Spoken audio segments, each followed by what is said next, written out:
폭설이 휘몰아치는 고속도로 휴게소에서 태성그룹 최강준 회장은 15년 전 죽은 첫사랑과 닮은 소녀와 마주쳤습니다. 강준의 시선이 그 소녀에게 고정됐어요. 심장이 이상하게 뛰기 시작했습니다. 소녀의 이목구비, 특히 그 미소를 짓는 방식이 너무나 익숙했죠. 15년 전 자신이 강제로 이별해야 했던 죽었다고 믿었던 그 사람의 어린 시절 사진과 완벽하게 겹쳐졌습니다. 사연 시작하기 전에 무료인 구독과 좋아요 한 번씩 부탁드립니다. 자, 그럼 시작하겠습니다. 하늘에서 쏟아지는 눈발은 거칠었습니다. 고속도로는 이미 하얀 눈으로 뒤덮여 차들의 행렬이 완전히 멈춰 서 있었죠.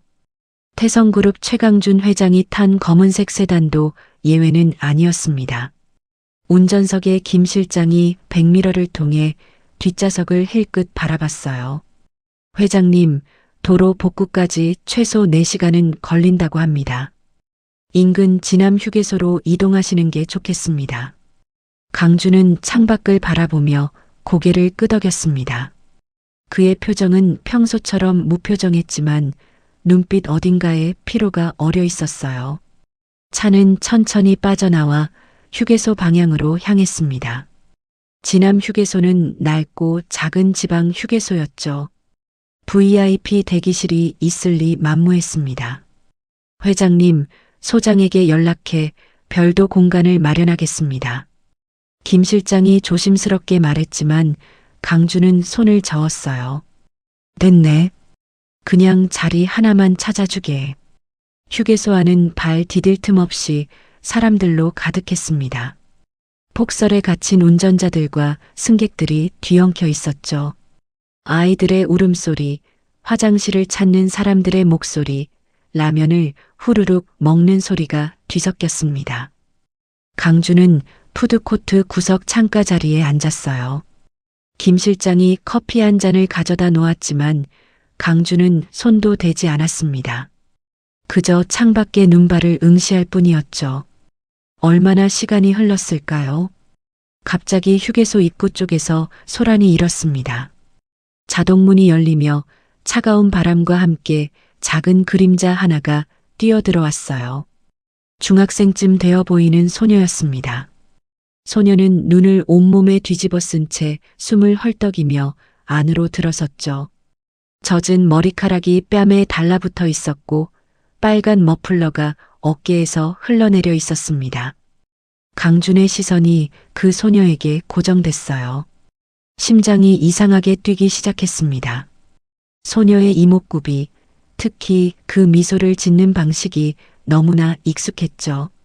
15년 전 자신이 강제로 이별해야 했던 그 사람의 어린 시절 사진과 완벽하게 겹쳐졌습니다.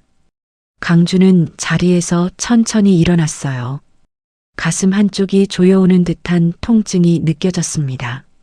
소녀는 주위를 두리번거리더니 푸드코트를 지나 주방 쪽으로 향했어요. 강준은 마치 자석에 이끌리듯 그 뒤를 따랐습니다. 김 실장이 뒤따라오려 했지만 강준은 손짓으로 제지했죠. 푸드코트를 지나고 청소부들이 지나다니는 좁은 복도를 지났습니다. 소녀는 주방 뒤편의 직원 전용이라고 적힌 문 안으로 사라졌어요. 강준은 문 앞에 멈춰 섰습니다. 심장이 더욱 빠르게 뛰었죠. 그는 천천히 문을 열었어요. 좁은 휴게실 안에 몇 개의 의자와 낡은 소파가 보였습니다. 그리고 그곳에서 한 여인이 소녀를 기다리고 있었죠. 소녀가 여인에게 달려가 안겼습니다. 엄마, 늦어서 미안해요. 눈이 너무 많이 와서. 여인은 아무 말 없이 소녀의 젖은 머리를 수건으로 닦아주었어요. 그 손길은 너무나 다정했습니다. 수건이 소녀의 머리에서 떨어지며 여인의 얼굴이 드러났죠. 강준은 그 자리에서 얼어붙었습니다. 숨을 쉬는 것조차 잊은 듯 했어요. 그 얼굴은 15년 전 그가 마지막으로 봤던, 아니 죽었다고 믿었던 사람이었습니다. 이연우, 그의 첫사랑이자 유일한 사랑이었던 여인이었죠. 연우도 문 앞에 강준을 발견했습니다. 그녀의 눈동자가 크게 흔들렸어요. 수건을 쥔 손이 미세하게 떨렸습니다. 두 사람 사이에 무거운 침묵이 흘렀죠. 은별이 고개를 들어 엄마의 표정을 살폈어요. 엄마, 왜 그래요? 연우는 황급히 시선을 거두며 은별의 어깨를 감쌌습니다. 아무것도 아니야. 어서 옷 갈아입어. 하지만 강준은 여전히 그 자리에 서 있었습니다. 입이 떨어지지 않았어요. 15년간 믿어왔던 모든 것이 순식간에 무너지는 순간이었습니다. 연우가 살아있다는 사실, 그리고 저 아이가. 강준의 눈이 다시 은별에게로 향했습니다. 소녀의 나이, 생김새, 모든 것이 하나의 진실을 가리키고 있었죠. 김 실장이 복도 끝에서 조심스럽게 다가왔어요. 회장님, 강준은 뒤돌아섰습니다. 하지만 그의 발걸음은 무겁고 느렸죠. 휴게소의 소음이 다시 귓가에 들려왔지만 그에게는 아무것도 들리지 않았습니다. 오직 15년 전의 기억들만이 폭풍처럼 밀려왔어요. 연우는 재빨리 은별의 손을 잡았습니다. 그녀의 눈빛에는 경계심이 가득했어요. 은별아, 주방으로 가자. 이모들한테 인사해야지. 은별이 고개를 갸웃거렸지만 엄마의 손에 이끌려 문 반대편으로 향했습니다. 연우는 강준을 똑바로 쳐다보지 않았어요. 마치 그가 투명 인간이라도 되는 것처럼 지나쳐갔죠. 강준은 그 모습을 그저 바라만 볼 수밖에 없었습니다. 연우와 은별이 주방 안쪽으로 완전히 사라질 때까지 그는 움직이지 못했어요. 김 실장이 조심스럽게 다가와 물었습니다. 회장님, 괜찮으십니까? 강준은 대답 대신 천천히 고개를 돌렸어요. 그의 눈빛이 차갑게 가라앉았습니다. 김 실장, 이 휴게소 운영 주체를 확인하게. 그리고 식당 직원 명부도 지금 즉시 하겠습니다. 김 실장은 휴대전화를 꺼내 누군가에게 연락하기 시작했어요. 강준은 다시 푸드코트로 돌아와 창가 자리에 앉았습니다. 커피는 이미 식어 있었지만 그는 한 모금 마셨죠. 쓴맛이 목을 타고 내려갔습니다. 20분쯤 지났을까요? 휴게소 소장이 헐레벌떡 달려왔어요. 중년의 남자는 땀을 뻘뻘 흘리며 강준 앞에서 허리를 숙였습니다. 태성그룹 회장님이시라니. 미리 연락을 주셨으면 제대로 모실 텐데. 됐네. 식당 위탁업체 정보만 주면 되네. 소장은 황급히 서류 봉투를 내밀었어요. 김 실장이 그것을 받아 강준에게 건넸습니다. 강준은 서류를 훑어보았죠. 식당 직원 명단에 이연우라는 이름은 없었습니다. 하지만 이은주라는 가명이 눈에 띄었어요. 주민등록번호 앞자리가 연우와 일치했습니다. 이 사람 지금 어디 있나? 소장이 고개를 갸웃거렸어요. 이은주 씨요? 조금 전에 조퇴하셨는데요. 딸이 학교에서 일찍 끝났다고. 강준은 서류를 덮었습니다. 그는 자리에서 일어나 차로 향했어요. 김 실장이 뒤따랐죠. 회장님, 어디로 가시겠습니까? 여기서 대기하네. 그녀가 내일 출근할 때까지. 하지만 다음 날 아침 연우는 나타나지 않았습니다. 식당 주방장에게 물어보니 급히 병가를 냈다고 했어요. 강준은 차 안에서 밤을 지새웠죠. 눈은 계속 내렸고 도로는 여전히 통제 중이었습니다. 김 실장이 조사 결과를 보고했어요. 회장님, 이연우 씨는 14년 전 이 근방 산골 마을에 정착한 것으로 확인됩니다. 미혼모로 등록되어 있습니다. 강준의 손이 떨렸습니다. 아이의 생년월일은? 김 실장이 태블릿 화면을 보여주었어요. 최은별, 생년월일 2010년 11월 3일. 강준과 연우가 헤어진 것은 2010년 2월이었습니다. 정확히 9개월 후였죠. 강주는 눈을 감았어요. 15년 전 그날이 생생하게 떠올랐습니다. 어머니 박 여사가 연우를 불러 돈뭉치를 던지며 내뱉었던 말들이요. 내가 가진 게 뭐가 있다고 우리 아들 인생을 망치려고 해? 아이, 그런 건 없었던 일로 하면 돼. 그리고 며칠 후 전해 들은 소식. 연우가 교통사고로 아이와 함께 죽었다는 거짓 보고 강주는 그 말을 믿었습니다. 아니, 믿고 싶었는지도 몰라요. 박 여사의 당시 비서를 찾아보게 이미 파악했습니다. 노종철 현재 인근 요양원에 계십니다. 강준이 고개를 들었어요. 그의 눈빛에 결기가 서렸습니다. 지금 당장 가세. 한편 서울 태성그룹 본사에서는 다른 움직임이 있었습니다. 강준의 이복 동생 최치훈이 비서실장을 불러들였어요. 형님이 폭설에 갇혀 계시다며? 예, 수행비서 한 명만 대동하고 진암 휴게소에 계신다고 합니다. 치훈의 입꼬리가 올라갔습니다. 흥미롭군. 그런데 왜 하필 그 낡은 휴게소에 이틀씩이나 머물고 계실까? 비서실장이 조심스럽게 대답했어요. 그건 저희도 알아보게. 뭔가 있을 거야. 형님이 그렇게 감정적으로 행동하실 분이 아니거든. 치우는 창밖을 내다보았습니다. 다음 주 임시 주주총회를 앞두고 있었죠. 경영권 싸움은 이미 시작되었고 그는 강준의 약점이 필요했어요. 사람을 보내게. 조용히 그리고 철저하게.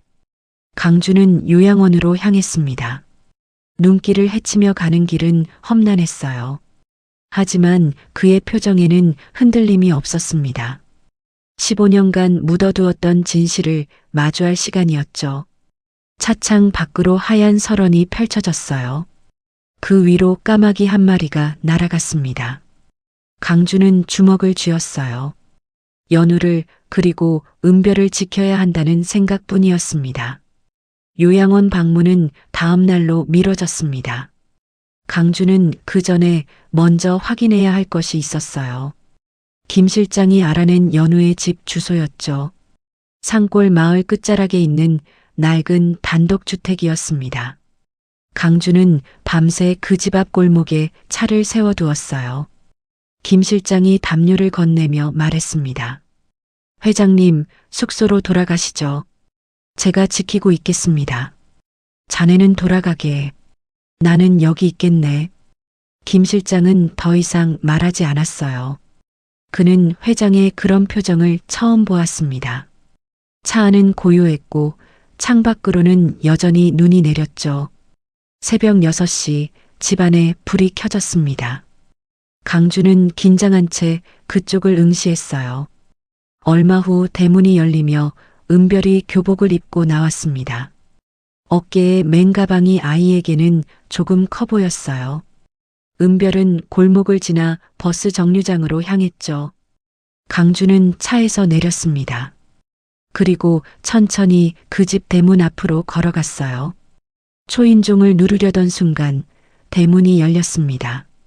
연우가 쓰레기 봉투를 들고 나오다가 강준과 마주쳤죠. 두 사람은 그 자리에 멈춰 섰어요. 연우의 얼굴에서 혈색이 사라졌습니다. 왜 여기까지 온 거예요? 강준은 입을 열었어요. 연우 씨, 이연우 아닙니다. 이은주예요. 저를 아는 척하지 마세요.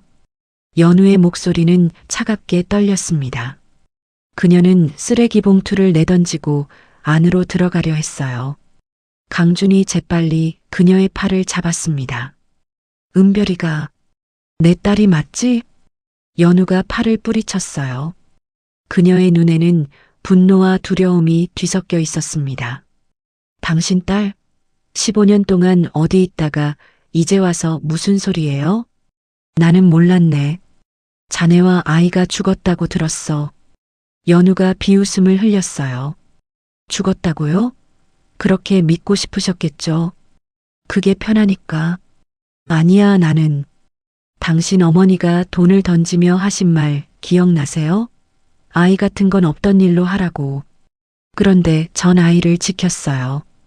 혼자서. 강준의 가슴이 철렁 내려앉았습니다.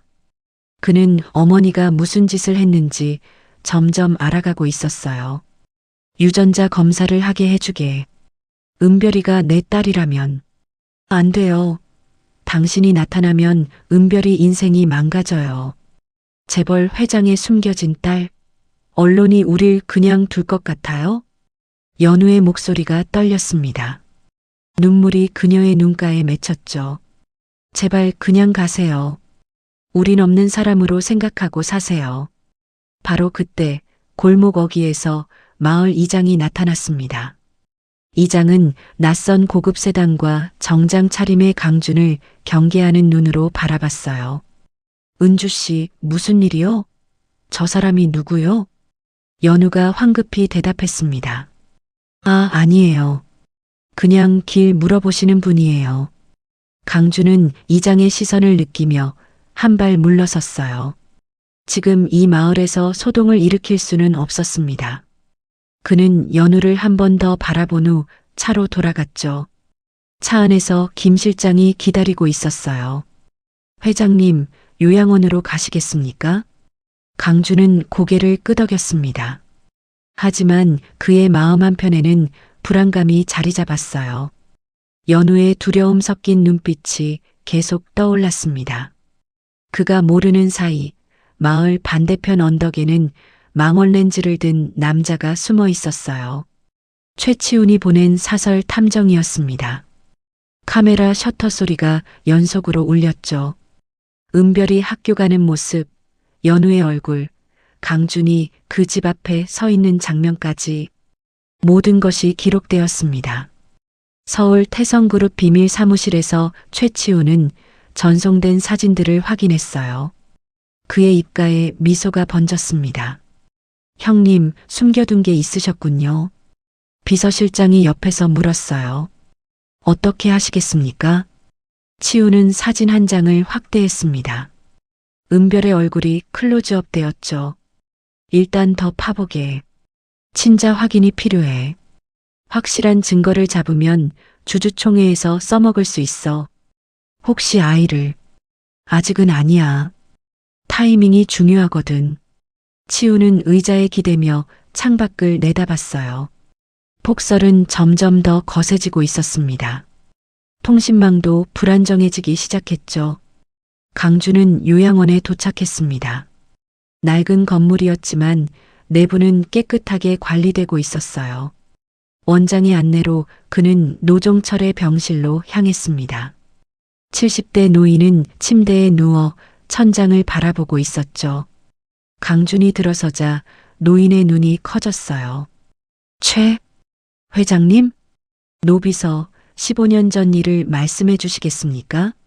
노인의 손이 떨리기 시작했습니다. 그는 고개를 돌리며 입을 열었어요. 죄송합니다. 정말 죄송합니다. 그날의 진실이 마침내 수면 위로 떠오르기 시작했습니다. 한편 연우는 집안에서 짐을 싸고 있었어요. 손이 떨렸지만 멈출 수 없었습니다. 은별을 데리고 다시 떠나야 했어요. 강준이 찾아온 이상 이곳은 더 이상 안전하지 않았습니다. 창밖으로 낯선 차 한 대가 천천히 지나갔어요. 연우의 불안감은 점점 커져만 갔습니다. 그녀는 은별의 학교에 전화를 걸었죠. 여보세요? 은별이 엄마인데요. 오늘 아이 조퇴시켜도 될까요? 폭설 속에서 세 사람의 운명은 점점 더 얽혀들고 있었습니다. 노종철은 떨리는 손으로 물컵을 들었습니다. 물을 한 모금 마신 후에야 그는 입을 열었어요. 박 여사님께서 그때 저를 부르셨습니다. 이연우 씨를 병원으로 데려가라고 하셨죠. 강준은 주먹을 쥔 채 노인의 말을 들었어요. 연우 씨는 임신 8개월이었습니다. 박 여사님은 아이를 강제로 입양 보내려 하셨어요. 하지만 연우 씨가 필사적으로 저항했습니다. 노인의 목소리가 가늘어졌습니다. 저는 그녀를 놓쳤습니다. 연우 씨가 병원에서 도망쳤어요. 그런데 박 여사님께 그대로 보고할 수가 없었습니다.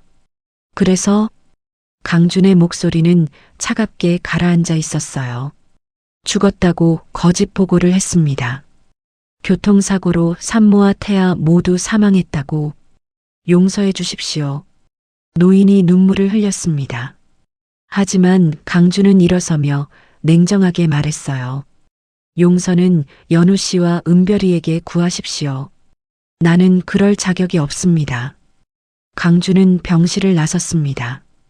복도를 걸으며 그는 휴대전화를 꺼냈어요. 김 실장에게 전화를 걸었습니다. 본사보안팀을 즉시 이쪽으로 보내게. 연우 씨와 은별이를 보호해야 해. 알겠습니다. 그런데 회장님, 통신 상태가 좋지 않습니다. 폭설이 심해져서 전화가 끊겼어요.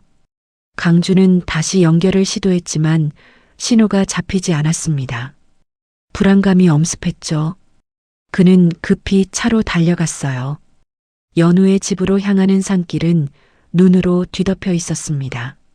차는 미끄러지며 천천히 전진했어요. 같은 시각 연우의 집 앞에는 검은색 밴 2대가 멈춰 섰습니다. 덩치 큰 남자 넷이 차에서 내렸어요. 그들은 최치훈이 보낸 용역들이었습니다. 대장격인 남자가 부하에게 지시했어요. 조용히 처리해. 아이만 데리고 나오면 돼. 연우는 집안에서 짐을 정리하고 있었습니다. 은별이 학교에서 돌아오면 바로 떠날 계획이었어요. 그때 대문을 두드리는 소리가 들렸습니다. 택배요. 연우가 조심스럽게 문을 열었어요. 순간 남자들이 안으로 밀고 들어왔습니다. 뭐 하는 거예요? 연우가 소리쳤지만 남자들은 집안을 뒤지기 시작했어요. 대장이 연우의 팔을 거칠게 잡았습니다. 아이는 어디 있어? 누구세요? 나가요. 연우가 팔을 뿌리치려 했지만 남자의 힘은 너무 강했어요. 그녀는 필사적으로 저항했습니다. 옆에 있던 꽃병을 집어들어 남자의 머리를 내리쳤죠. 남자가 비틀거렸어요. 그 틈을 타 연우는 현관문으로 달려갔습니다. 하지만 다른 남자가 그녀의 어깨를 잡아 끌었어요. 가만히 있어. 연우는 바닥으로 밀쳐졌습니다. 머리가 현관턱에 부딪히며 피가 흘렀어요. 그녀는 정신을 잃었습니다. 바로 그때 하교하던 은별이 골목 어귀에 나타났어요.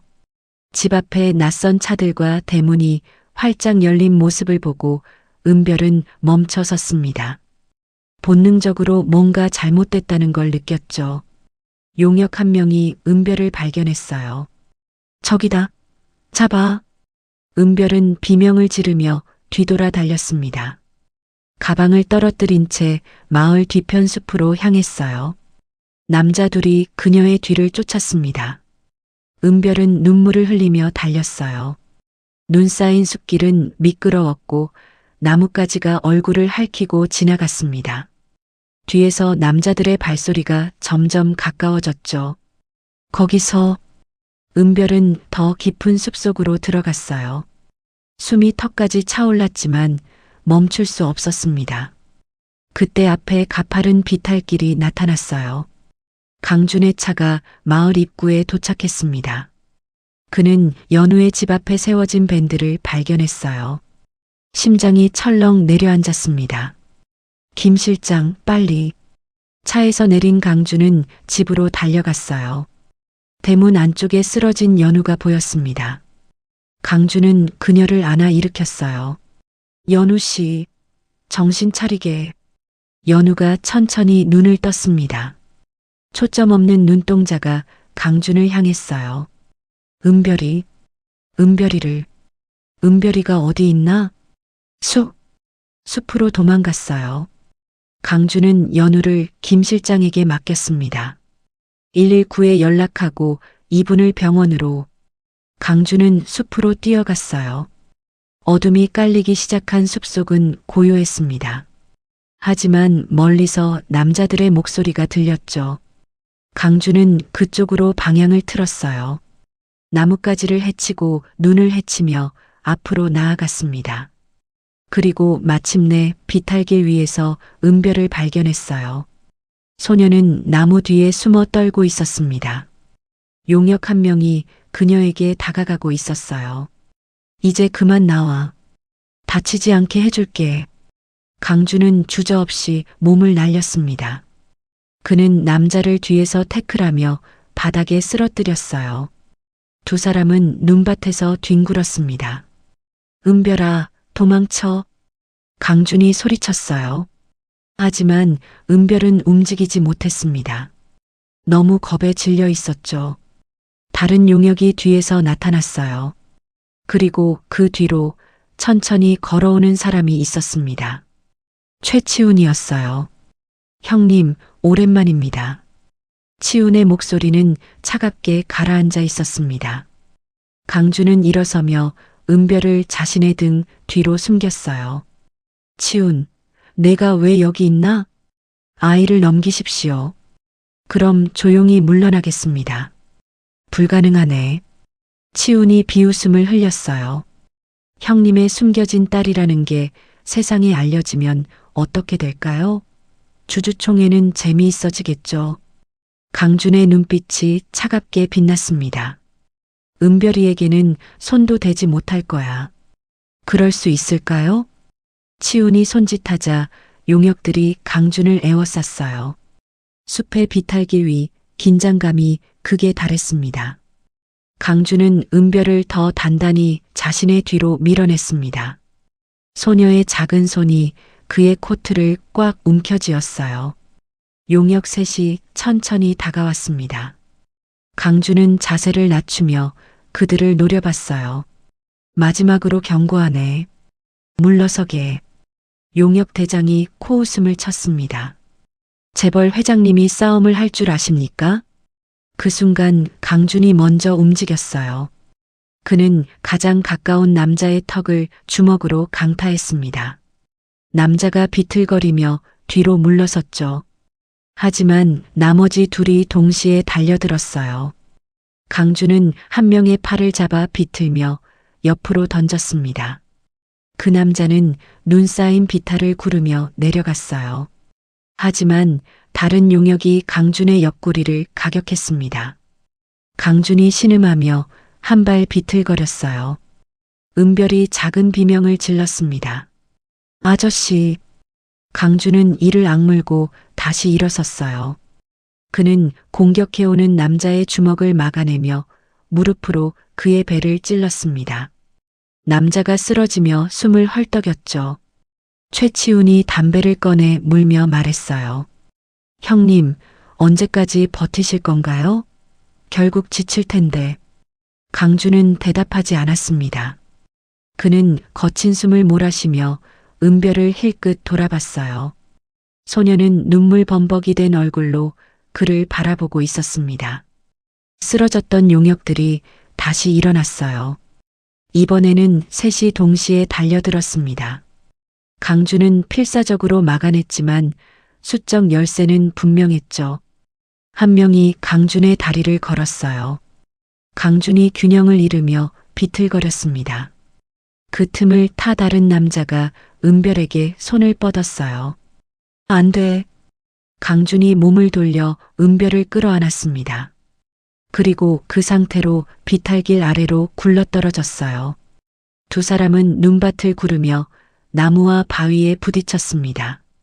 쿵! 강준의 등이 큰 바위에 부딪히며 멈춰 섰어요. 그는 은별을 놓지 않았습니다.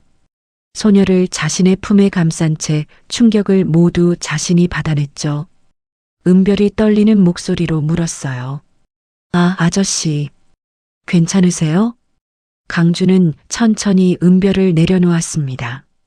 다리에서 심한 통증이 느껴졌어요. 발목이 삐었거나 골절된 것 같았습니다. 하지만 그는 애써 웃음을 지으며 말했어요. 괜찮네. 자네는 어디 안 다쳤나? 은별은 고개를 저었어요. 눈물이 볼을 타고 흘러내렸습니다. 왜 저를 구해주세요? 아저씨는 저를 모르잖아요. 강주는 은별의 머리에 쌓인 눈을 털어주었습니다. 그의 손길은 떨리고 있었어요. 모르는 게 아니네. 나는. 그는 말을 멈췄습니다. 지금 진실을 말할 때가 아니었죠. 반드시 엄마에게 데려다 주겠네. 약속하네.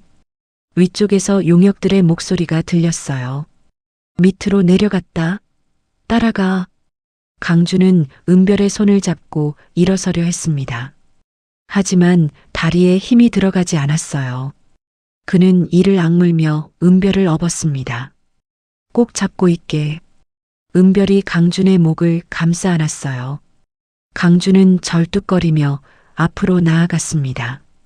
눈은 점점 더 세차게 내렸고 어둠은 짙어졌죠.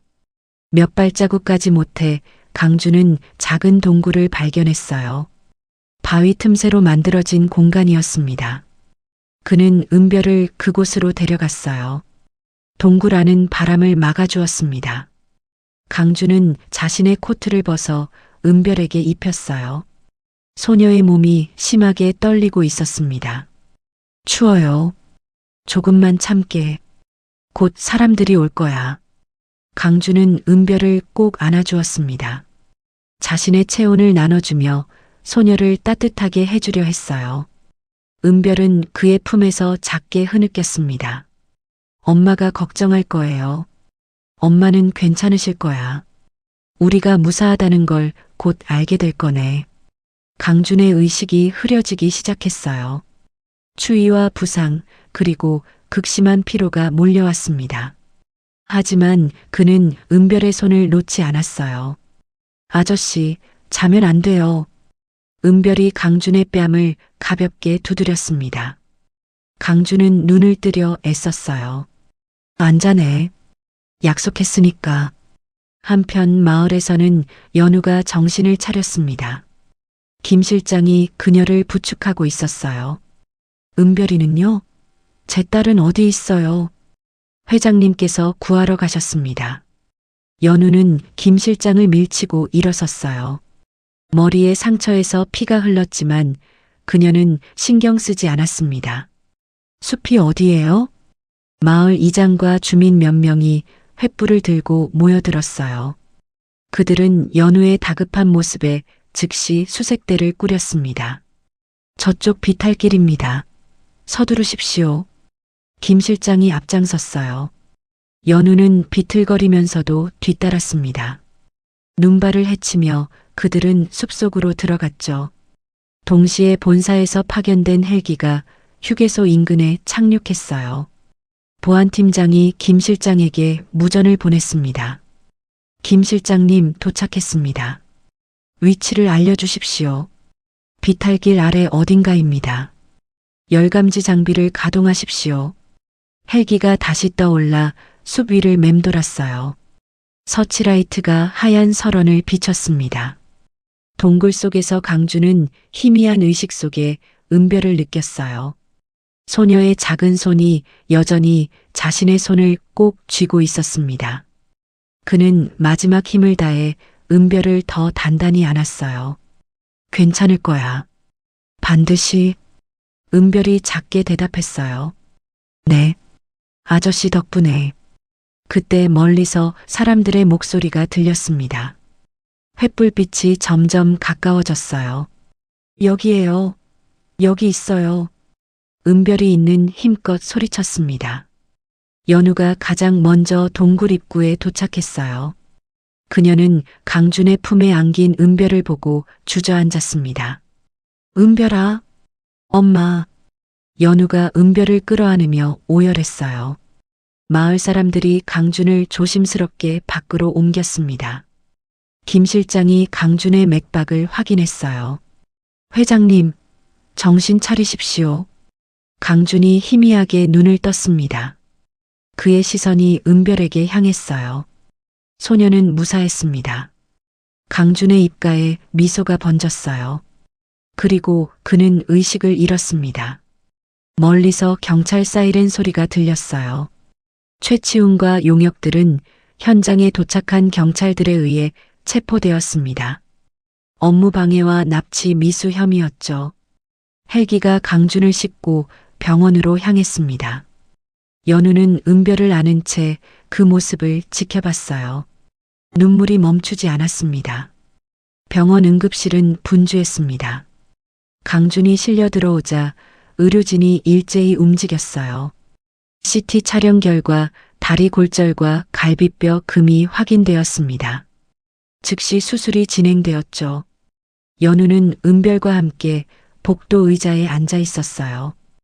은별은 엄마의 품에 안겨 깜빡 잠이 들었습니다. 연우는 딸의 머리를 쓰다듬으며 수술실 문을 응시했어요. 김 실장이 따뜻한 담요를 가져다 두 사람에게 덮어주었습니다. 회장님은 괜찮으실 겁니다. 연우는 고개를 끄덕였어요. 하지만 그녀의 눈가는 붉게 충혈되어 있었습니다. 3시간이 지나고 수술실 불이 꺼졌어요. 집도의가 나와 말했습니다. 수술은 성공적이었습니다.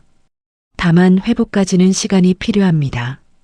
연우는 안도의 한숨을 내쉬었어요. 은별이 눈을 비비며 깨어났습니다. 엄마, 아저씨는요? 괜찮으시대. 조금 있으면 깨어나실 거야. 다음 날 아침 강주는 병실에서 눈을 떴습니다. 하얀 천장이 보였고 소독약 냄새가 코를 찔렀어요. 그는 천천히 고개를 돌렸습니다. 창가에 연우가 서 있었어요. 깨어나셨군요. 연우의 목소리는 여전히 조심스러웠습니다. 강주는 몸을 일으키려다 다리의 통증에 신음했어요. 은별이는? 학교 갔어요. 김 실장님이 차로 데려다 주셨고요. 침묵이 흘렀습니다. 연우가 먼저 입을 열었어요. 은별이를 지켜주셔서 고맙습니다. 당연한 일을 했을 뿐이네. 당연한 일이라니요. 당신은 목숨을 걸었잖아요. 연우의 목소리가 떨렸습니다. 그녀는 의자에 앉으며 강준을 똑바로 바라봤어요. 은별이는 당신 딸이 맞아요. 인정합니다. 강준의 눈빛이 흔들렸습니다. 그는 입술을 깨물며 고개를 숙였어요. 미안하네. 정말 미안해. 당신 잘못은 아니에요. 당신도 몰랐으니까. 연우가 가방에서 서류 봉투를 꺼냈습니다. 그 안에는 은별의 출생증명서가 들어 있었어요. 유전자 검사를 원하시면 해도 돼요. 하지만 굳이 필요 없을 거예요. 은별이는 당신을 닮았으니까. 강주는 서류를 받아들었습니다. 손이 떨렸어요. 15년간 알지 못했던 딸의 존재가 이렇게 가까이 있었다는 사실이 그를 압도했습니다. 바로 그때 병실 문이 열렸어요. 박 여사가 들어섰습니다. 70대 노인은 여전히 기품 있는 외모를 유지하고 있었지만 얼굴에는 피로가 역력했어요. 강준아, 어머니. 강준의 목소리는 차갑게 가라앉았습니다. 박 여사는 연우를 힐끗 보더니 입을 열었어요. 밖에서 기다리시겠습니까? 연우가 일어서려 하자 강준이 말했습니다. 연우 씨는 여기 계셔도 되네. 어머니께 하실 말씀이 있으니까. 박 여사의 표정이 굳었어요. 그녀는 의자에 앉으며 한숨을 내쉬었습니다. 치훈이가 체포됐다는 소식 들었니? 당연히 알고 있네. 어머니도 책임에서 자유로울 수 없어. 무슨 소리냐? 강준이 서류를 박 여사 앞에 던졌어요. 15년 전 노 비서에게 시킨 일 말이네. 연우 씨와 아이를 없애려 했던 일. 박 여사의 얼굴이 창백해졌습니다. 그건 가문을 위해서였어. 너도 알잖니. 그 여자가 우리 집안에 어울리지 않는다는 걸. 가문? 강준이 냉소했어요. 가문을 위해 사람을 죽이려 했단 말인가. 내 딸을, 내가 사랑했던 사람을. 박 여사가 입술을 깨물었습니다. 나는 내가 잘 되길 바랐을 뿐이야. 어머니의 방식은 틀렸네. 그리고 이제 대가를 치러야 해. 강준은 김 실장에게 전화를 걸었어요. 스피커폰으로 전환했습니다. 이사회 소집 준비는 됐나? 예, 회장님. 내일 오전 긴급 이사회가 열립니다. 최치훈의 범죄 증거와 어머니의 전행 자료를 모두 제출하게. 박 여사가 벌떡 일어섰어요. 강준아, 내가 지금 뭐 하는 거니? 어머니는 경영에서 손을 떼셔야 해. 그리고 치우는 법의 심판을 받아야 하고. 강준의 눈빛은 흔들림이 없었습니다. 박 여사는 주저앉으며 고개를 떨구었어요. 내가 잘못했구나. 너무 늦었네. 하지만 지금이라도 바로 잡아야 해. 이틀 후 태성그룹 이사회가 열렸습니다. 김 실장이 준비한 자료들이 이사진들 앞에 펼쳐졌어요. 최치훈의 불법 용역 고용, 납치 미수, 그리고 박 여사의 과거 범죄 은폐. 증거는 명확했습니다. 이사회는 만장일치로 박 여사와 최치훈의 해임안을 가결했어요. 강준은 경영권 방어에 성공했지만 그는 이사진들 앞에서 선언했습니다. 저는 1년 내로 전문 경영인 체제로 전환할 것입니다. 태성그룹은 더 이상 가족의 사유물이 아닙니다. 이사진들이 술렁였지만 아무도 반대하지 않았어요. 일주일 후 강준은 퇴원했습니다. 병원 로비에서 은별이 꽃다발을 들고 기다리고 있었어요. 연우가 그 옆에 서 있었습니다. 은별이 수줍게 다가와 꽃을 건넸어요. 아저씨, 퇴원 축하해요. 강준은 무릎을 굽혀 은별과 눈높이를 맞췄습니다. 목발을 짚은 자세가 불편했지만 그는 신경 쓰지 않았어요. 고맙네, 은별아. 저기, 제가 여쭤봐도 돼요? 그래, 뭐든 물어보게. 은별이 엄마를 힐끗 보더니 다시 강준을 바라봤어요. 아저씨가 제 아빠예요? 강준의 가슴이 먹먹해졌습니다. 그는 천천히 고개를 끄덕였어요. 그렇네. 나는 자네의 아버지야. 늦게 알아서 미안해. 은별의 눈에 눈물이 고였어요. 하지만 그녀는 울지 않았습니다. 대신 활짝 웃으며 강준을 안았어요. 아빠. 강준은 딸을 꼭 껴안았습니다. 15년 만에 찾은 가족이었어요. 연우도 눈물을 닦으며 두 사람을 바라봤습니다. 언론이 병원 밖에서 대기하고 있었어요. 하지만 강준의 법무팀이 이미 법적 조치를 준비해 두었습니다. 가족의 사생활은 철저히 보호될 것이었죠. 차에 타며 강준이 연우에게 물었어요.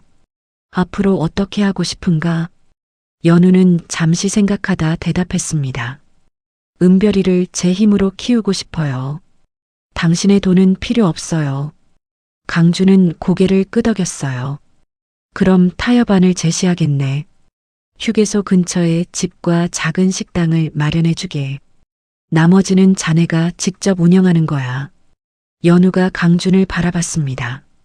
그의 눈빛은 진심으로 가득했어요. 알겠어요. 그 정도는 받아들이죠. 차는 천천히 병원을 빠져나갔습니다. 고속도로의 눈은 이미 다 녹아 있었어요. 통행이 재개되고 세상은 다시 일상으로 돌아가고 있었습니다. 하지만 세 사람의 삶은 이제 막 새롭게 시작되고 있었죠. 2달이 흘렀습니다. 지남 휴게소에서 차로 10분 거리, 작은 마을 입구에 새 건물이 들어섰어요. 2층짜리 한옥 스타일의 식당이었습니다. 간판에는 연별식당이라는 이름이 새겨져 있었죠. 개업 첫날, 연우는 앞치마를 두르고 주방에서 분주하게 움직였어요. 은별이 학교 교복을 입고 식당에 들어섰습니다. 엄마, 다녀올게요. 은별아, 아침은 먹고 가. 늦었어요. 학교에서 먹을게요. 은별이 밝게 웃으며 손을 흔들었어요. 예전과는 달리 그녀의 얼굴에는 생기가 넘쳤습니다. 버스 정류장으로 향하는 그녀의 발걸음도 가벼웠죠. 정류장에서 친구들이 기다리고 있었어요. 은별아, 내 아빠 오늘도 와? 은별이 고개를 끄덕였습니다. 응, 주말마다 오시거든. 오늘은 일찍 오신대. 부럽다. 서울에서 일하시는데도 자주 오시네. 은별은 자랑스러운 표정을 지었어요. 이제 그녀는 아빠의 존재를 당당히 밝히고 다녔습니다. 처음에는 친구들이 놀라워했지만 곧 모두 자연스럽게 받아들였죠. 오후 2시쯤 검은색 세단이 식당 앞에 멈춰 섰습니다. 하지만 운전석에서 내린 사람은 김 실장이 아니었어요. 강준이 직접 운전대를 잡고 온 것이었습니다. 그는 정장이 아닌 편한 스웨터와 청바지 차림이었어요. 연우가 식당 문을 열고 나왔습니다. 일찍 오셨네요. 오늘은 손님이 많을 것 같아서 내가 서빙 좀 도와야지. 강준이 자연스럽게 식당 안으로 들어갔어요. 그는 이미 이곳의 동선을 훤히 꿰고 있었습니다. 지난 2달간 주말마다 내려와 일손을 거들었거든요. 점심시간이 시작되자 손님들이 하나둘 들어왔어요. 강준은 앞치마를 두르고 주문을 받았습니다. 어서 오세요. 몇 분이세요? 4명이요. 김치찌개 맛있다고 들었는데. 잘 오셨습니다. 이쪽으로 앉으세요. 마을 사람들은 이제 강준을 재벌 회장이 아닌 서울서 온 은별 아빠로 불렀어요. 처음에는 어색해하던 사람들도 이제는 편하게 농담을 건넸습니다. 사장님, 서빙 실력이 늘었어요. 매주 연습하니까요. 강준이 웃으며 대답했어요. 연우는 주방에서 그 모습을 지켜보며 미소를 지었습니다. 오후 4시 은별이 학교에서 돌아왔어요. 그녀는 가방을 던져놓고 강준에게 달려갔습니다. 아빠, 은별아, 학교 어땠나? 좋았어요. 오늘 수학 시험 봤는데 잘 본 것 같아요. 은별이 가방에서 시험지를 꺼냈어요. 95점이라는 점수가 선명하게 적혀 있었습니다. 대단한데? 역시 우리 딸이야. 강준이 은별의 머리를 쓰다듬었어요. 은별은 환하게 웃으며 연우에게도 시험지를 보여줬습니다. 엄마 봐. 95점. 잘했어. 우리 딸. 저녁에 내가 좋아하는 거 해줄게. 저녁 무렵 마지막 손님이 나간 후 3사람은 식탁에 둘러앉았어요. 연우가 준비한 된장찌개와 제육볶음, 각종 반찬이 상에 올랐습니다. 강준은 숟가락을 들며 감탄했어요. 역시 연우 씨 요리가 최고네. 과찬이에요. 그냥 집밥인걸요. 그 집밥이 좋은 거지. 은별이 밥을 한 숟가락 떠먹으며 말했어요. 아빠, 다음 주 학예회 오실 거죠? 당연하지. 자네가 주연이라며? 주연은 아니고 조연이에요. 하지만 대사가 많아요. 강준은 달력을 확인하며 고개를 끄덕였어요. 그날은 일정 다 비워놨어. 꼭 갈게. 연우가 국을 더 따라주며 물었습니다. 서울 일은 괜찮으세요? 너무 자주 내려오시는 거 아니에요? 괜찮네. 전문 경영인 체제로 전환하면서 오히려 일이 줄었어. 강준은 은별의 밥그릇을 챙겨주며 이어 말했어요. 그리고 이제는 우선순위가 바뀌었네. 회사보다 가족이 먼저야. 연우의 눈빛이 부드러워졌습니다. 그녀는 더 이상 강준을 경계하지 않았어요. 지난 2달간 그가 보여준 진심을 믿게 되었습니다. 식사를 마치고 설거지를 할 때였어요. 강준이 앞치마를 두른 채 연우 옆에서 그릇을 닦았습니다. 은별은 2층 방에서 숙제를 하고 있었죠. 연우가 조심스럽게 물었어요. 박 여사님은 요즘 어떠세요? 강준의 손이 잠시 멈췄습니다. 어머니는 교도소에 있는 치훈을 면회 다니고 계시네. 많이 후회하시는 것 같더군. 용서하셨어요? 아직은 아니네. 하지만 언젠가는. 그래야겠지. 강준이 설거지를 끝내고 수건으로 손을 닦았어요. 그는 창밖을 바라보며 말했습니다. 어머니도 나름대로는 날 위한 거였다고 믿고 싶네. 방법이 잘못됐을 뿐이지. 연우는 고개를 끄덕였어요. 그녀도 이해할 수 있었습니다. 부모의 마음이라는 것을요. 밤 9시 강주는 은별의 방문을 두드렸어요. 은별아, 아빠 들어가도 될까? 네, 들어오세요. 방 안에는 책상에 앉아 수학 문제를 풀고 있는 은별이 있었습니다. 강주는 옆에 앉아 문제를 함께 봤어요. 이 문제 어떻게 푸는지 알아? 잘 모르겠어요. 강준이 연필을 들어 종이에 그림을 그렸습니다. 차근차근 설명하자 은별의 눈이 반짝였어요. 아, 알겠다. 이렇게 하는 거구나. 그래, 잘했어. 숙제를 다 끝낸 은별이 강준을 올려다봤어요. 아빠 매일 같이 있으면 안 돼요? 강준의 가슴이 뭉클했습니다. 그러고 싶네. 하지만 아빠가 서울에서 정리할 일들이 아직 남아 있어. 언제쯤이면 같이 살 수 있어요? 곧이야. 1년만 기다려줘. 그러면 아빠가 완전히 여기로 내려올게. 은별이 새끼손가락을 내밀었어요. 약속? 강준도 새끼손가락을 걸며 웃었습니다. 약속? 다음 날 아침 강준은 서울로 돌아가기 전 연우와 마당에 서 있었어요. 식당 마당에는 연우가 심은 작은 화단이 있었습니다. 봄이 오면 꽃이 필 거라고 연우가 말했죠. 강준이 주머니에서 작은 상자를 꺼냈어요. 연우의 눈이 커졌습니다. 이건 15년 전에 전하지 못한 거네. 상자를 열자 은은한 빛을 내는 반지가 들어 있었어요. 화려하지 않은 단순하고 소박한 디자인이었습니다. 연우 씨, 나와 다시 시작해 주겠나? 강준의 목소리는 떨렸어요. 연우는 반지를 바라보다 천천히 고개를 들었습니다. 15년이 지났는데 정말 괜찮을까요? 15년이 아깝네. 하지만 앞으로의 시간이 더 중요하지 않을까? 연우의 눈에 눈물이 고였어요. 그녀는 천천히 손을 내밀었습니다. 네, 다시 시작해봐요. 강준이 반지를 연우의 손가락에 끼워 주었어요. 딱 맞았습니다.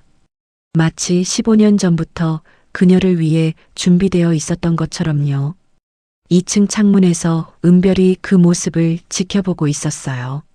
소녀는 환하게 웃으며 두 손을 모았습니다. 마치 소원을 비는 것처럼요.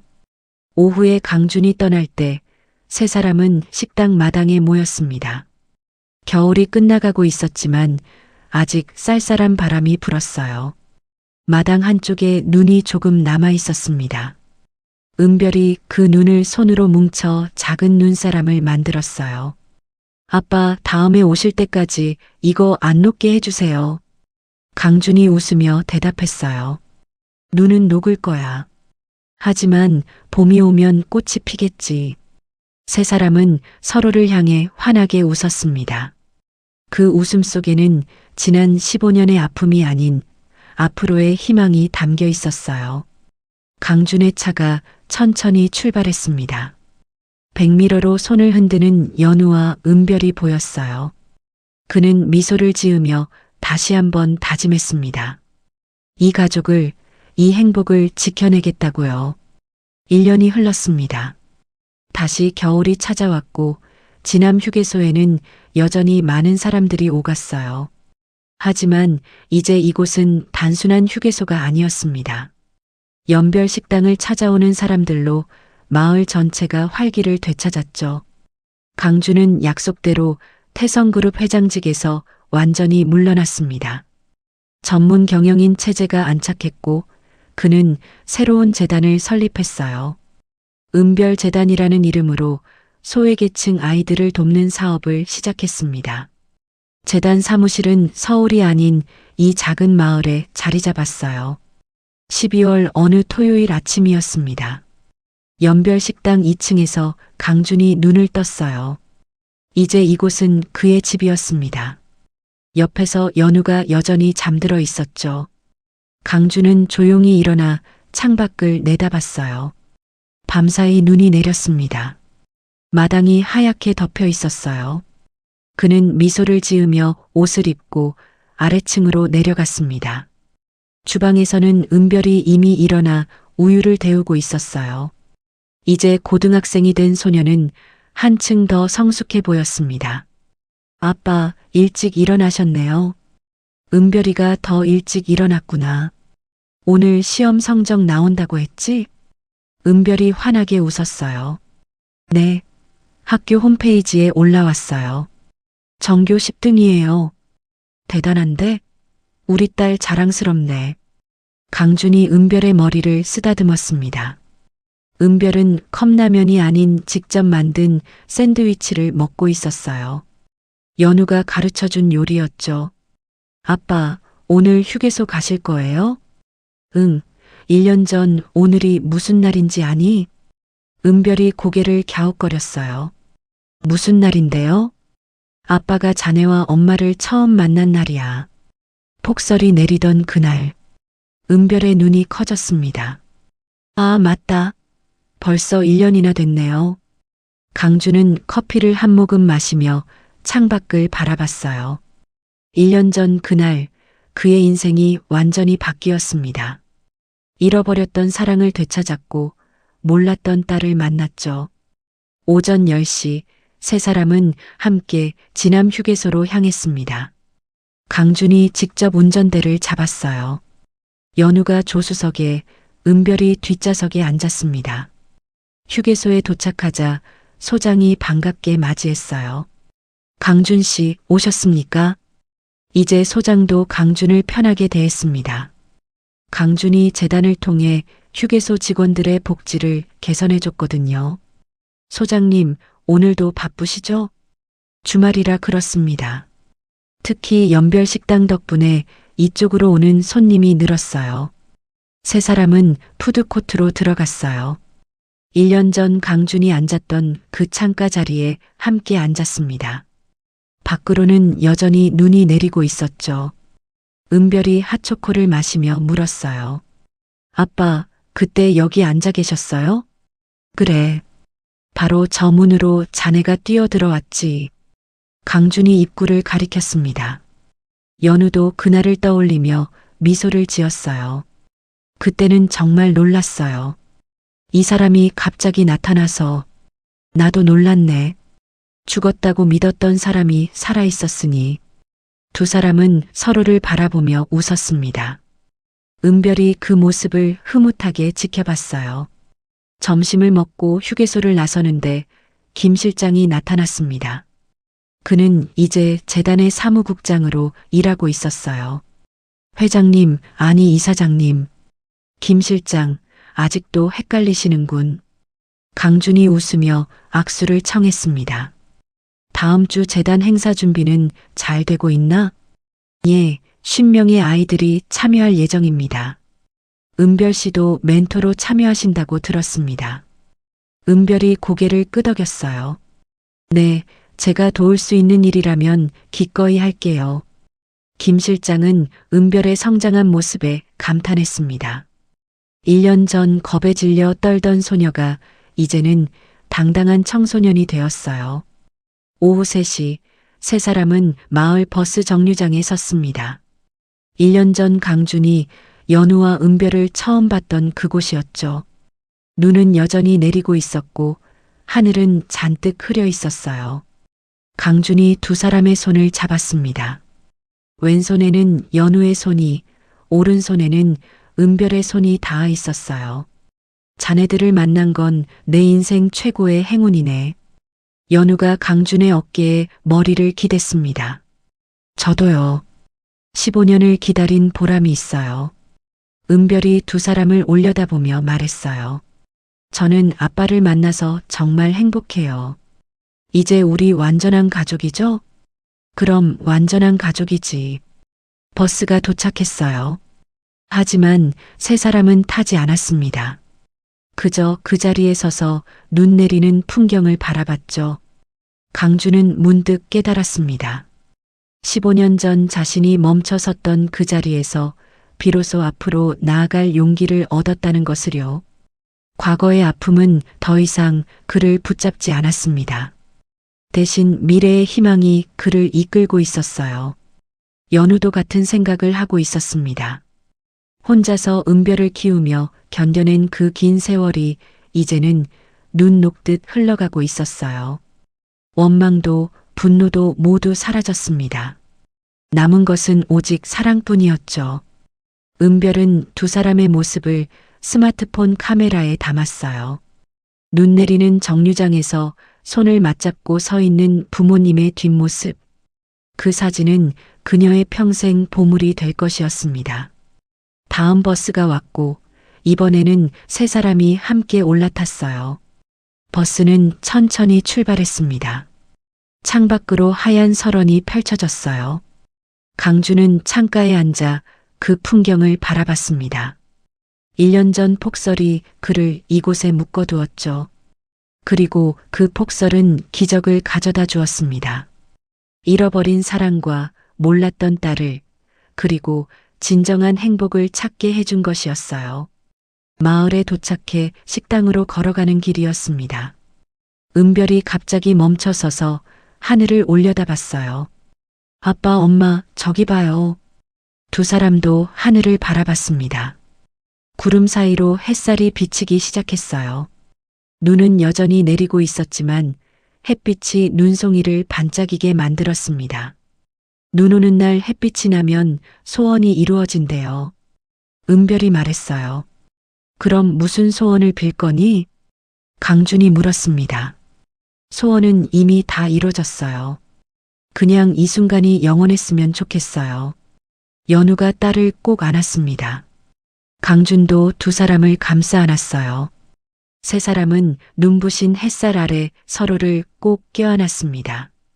카메라가 천천히 멀어지며 세 사람의 뒷모습을 비췄어요. 식당으로 걸어가는 가족의 모습, 발자국이 하얀 눈 위에 새겨졌습니다.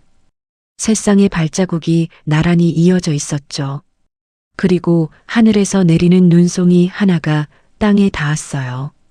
눈은 녹았지만 그 자리에는 작은 새싹이 돋아나고 있었습니다. 혹독한 겨울을 견뎌낸 생명이었죠. 화면이 서서히 하얗게 바래지며 마지막 장면이 펼쳐졌습니다. 연별 식당 마당의 화단. 연우가 심었던 그곳에 작은 꽃봉오리가 맺혀 있었어요. 아직 피지 않은, 하지만 곧 피어날 꽃. 자막이 떠올랐습니다. 사랑은 사라지지 않는다. 다만 다른 모습으로 우리 곁에 머문다. 15년의 겨울이 지나고 마침내 봄이 왔다. 눈부신 겨울 햇살이 화면을 가득 채웠어요. 그리고 세 사람의 웃음소리가 울려 퍼졌습니다. 진심 어린 행복한 웃음이었죠. 폭설 속에서 시작된 이야기는 이렇게 끝을 맺었습니다. 아니, 끝이 아니라 새로운 시작이었어요. 진정한 가족의 이야기가 이제 막 펼쳐지기 시작한 것이었습니다. 하얀 눈 위에 핀 꽃처럼 그들의 사랑도 영원히 피어날 것이었어요. 오늘의 이야기가 당신의 마음에 작은 울림을 드렸다면 구독과 좋아요를 눌러주세요. 그리고 사연의 주인공을 위한 따뜻한 말씀도 댓글로 부탁드립니다. 고인물 열전이었습니다.